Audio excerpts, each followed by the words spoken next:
देखो, अंग्रेज़ के बाद जो अब डिस्क्रिमिनेशन इंडिया में करता है वो अपने खुद के माँ बाप। अगर 3-4 सिबलिंग हो तो एक को गोल्डन चाइल्ड बना दिया जाता है, एक को स्केप गोट, और एक तो बेचारा छोटा है।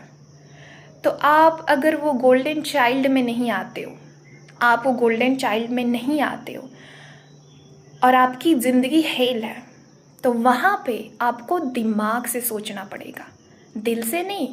आप जितना जल्दी अपने दिमाग को समझा दो और दिल को भी कि यहाँ अगर मुझे सरवाइव करना है तो मुझे अपने दिमाग से खेलना पड़ेगा, क्योंकि आपका नहीं तो हर दिन जहन्नुम बनना पक्का है। नर्क तो हर दिन आप जी रहे हो अगर आप वो स्केप गोट हो तो। अब कैसे है, बहुत सारे कामों को आप पर थोपा जाएगा, आप पर की इमोशनल ब्लैकमेल किया जाएगा और आप बन जाते हो। इस हद तक बनते हो ना कि आप, ऐसा लगता है जीने और मरने में आपको फ़र्क अब समझ में ही नहीं आता है। ऐसा लगता है कि आप गुलामी कर रहे हो अंग्रेज़ के बाद, अब ये इनका गुलामी कर रहे हो, अपनी माँ बाप का। तो उस समय अपना दिमाग से काम लो, कुछ एक्टिंग सीखो, कुछ मैनिपुलेशन सीखो।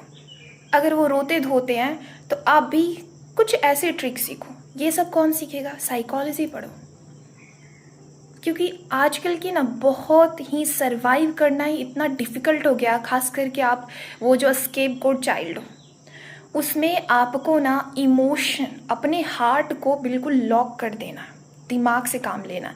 पता है, स्केप गोट और जब पेरेंट्स ना उस गोल्डन चाइल्ड के लिए सब कुछ करते हैं, और एक जो बच्चा होता है जो स्केप गोट है उसको ना हमेशा ताना मारा जाता है, और एट द एंड ना वो गोल्डन चाइल्ड है ना, वो भी उनकी तरह ही एक नंबर के कमीना निकलता है, क्योंकि ना उसको आपकी पड़ी नहीं है कि मेरे भाई बहन के साथ ये ना डिस्क्रिमिनेशन हो रहा है तो मुझे स्टैंड लेना चाहिए। उसको तो मस्त मिल रहा है, आप उसको मस्त मिल रहा है तो वो क्यों ही फाइट करे, क्यों ही फाइट करे वो।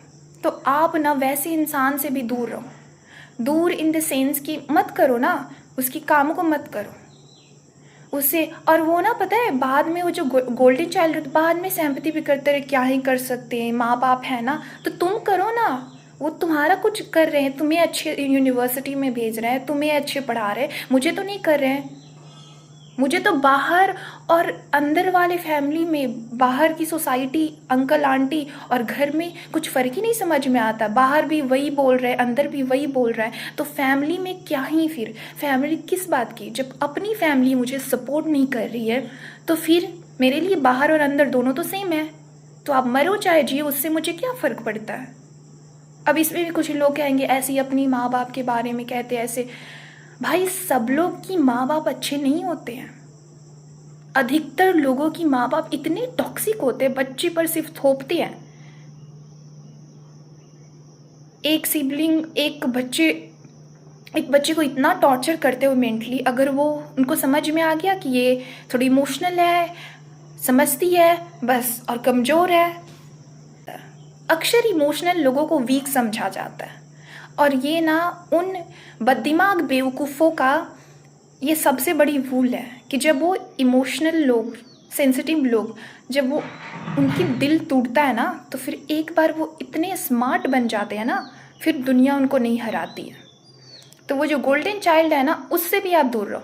भाई, उसको सारी प्रिविलेज मिल रहे हैं, आपको नहीं मिल रही, और बाद में वो आपको इतने अच्छे से मैनिपुलेट कर दे, क्या ही कर सकते, तुम अपनी माँ बाप ही है ना। भाई, तुमको बैठा बैठाया मिल रहा है, और मुझे अपना पढ़ना भी, काम भी करना है। तुम्हारी फेवरेट कॉफ़ी, तुम्हारी सब चीज़ तुम्हारा फेवरेट ले आ रहा, मेरा क्या? तो उनसे भी दूरी बना।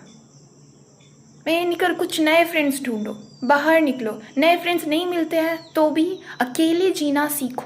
एक बात याद रखना, आप अकेले पैदा हुए हो और आप मरोगे भी अकेले। कोई आपके सामने जा कर के आपके साथ कोई मरने वाला नहीं।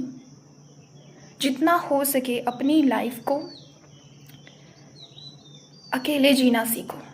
अगर आप अकेले जीते हो ना तो आपको ये लगता है अब तो मेरा कोई ध्यान देने वाला नहीं है एक भगवान के अलावा, तो अब मैं सारा चीज़ करना, तो आप बहुत एक्टिव और तेज़ बन जाते हो। I hope you get it, आपको हेल्प करे।